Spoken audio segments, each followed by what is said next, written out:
ko lang nga ang kaluyahon, pero in Jesus name wala na siya. Amen! Amen. Praise God. So, ang topic ko lang is God's calling are irrevocable. Amen.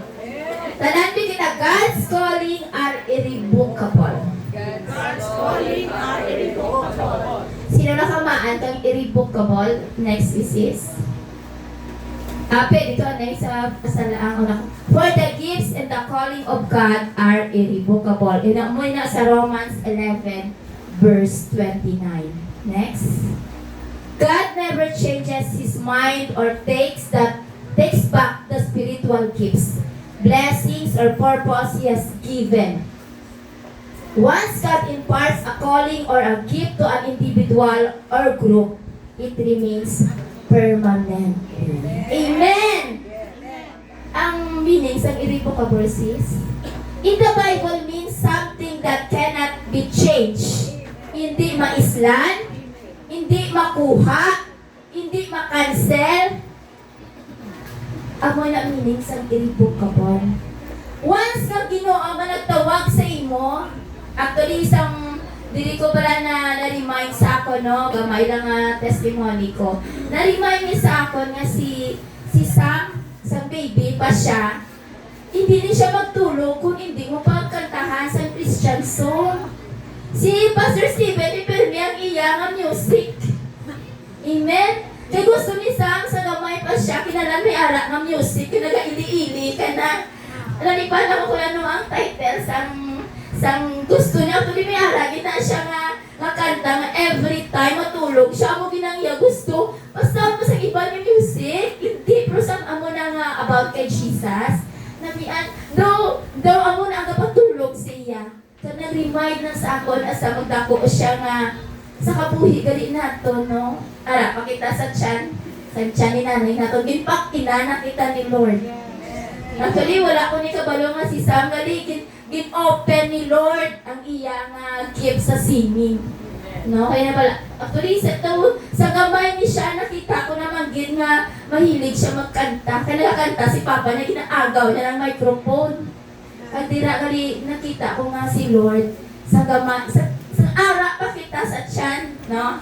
Ara pa sa tiyan, kay Sister Abby. Pagwa sa iya nga baby na, maging singer man na, maging lead singer man diri sa church. Amo na nga sa life naton, ara pa kita sa chance sa ginikanan naton, ginpak ina na kita ni Lord Jesus Christ. Amen. Amo na nga always gid amazing gid si Lord sa life naton. Amen. Kay nakita mo, bisan ano pa himuon sa kaaway, kung si Lord naging ina, naging tandaan kanya. Amen. Wala din may mahimong kaaway. Amen. Praise God. Amo ina siya meaning sa irrevocable. Hindi pwede makuha. Kung ginhatag na sa Ginoo sa imo, hindi na pwede cancel. No?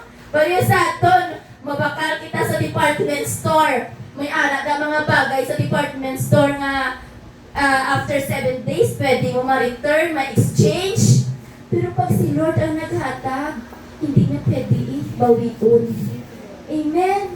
Hindi na pwede bawiun. Pag inhatag ni Lord ang calling ngay na sa imo, wala sa may makakuha. Amen. Praise God. Next. Noah's calling. Actually, sigla niya ang topic ko na. Noah's calling. Dili ko nakita for maximum impact in Christian calling. Do what God tells you to do even it doesn't make sense. And even when others don't understand. Kay Noah nakita ko, pagtawag siya sa Ginoo, nag-obey na yun si Noah. No? When God called Noah to build an ark, it was a huge request. Pagtawag sa Ginoo kay Noah, Noah, ubraha ining ang arka nga ini. Si Noah nagreklamo, wala. Pero kita, Christian, amen? Tamo kita reklamo. Amen. Magambang si Lord sa imo or even ang imo nanay kagtatay, reklamo kita. Ano man na ginapaw, ano man na si mama, kadamo-damo sa assignment ko. Amen. Even sa school na reklamo kita. Kaya isa naman tiyan ko na isa, mama kadamo sa assignment ko. Tama kita reklamo. Amen. Pero hindi ko nakita. Si Noah Noah, wala siya nagreklamo. Pagkabasa ni Lord, iubrahon niyang arka, wala siya. It was a huge request, kadako.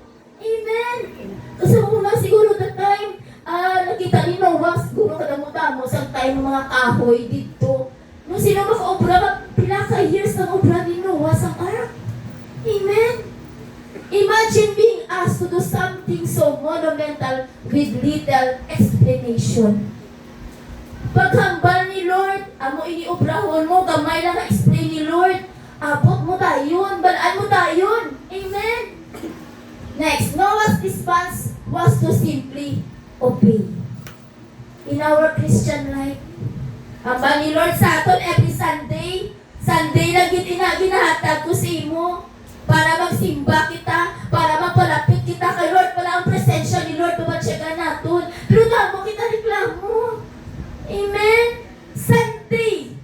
Sa isa ka simana, anong kadlaw aton, pero ang ba ni Lord ang Sunday ako na Lord, damo-damo, kuro labahan.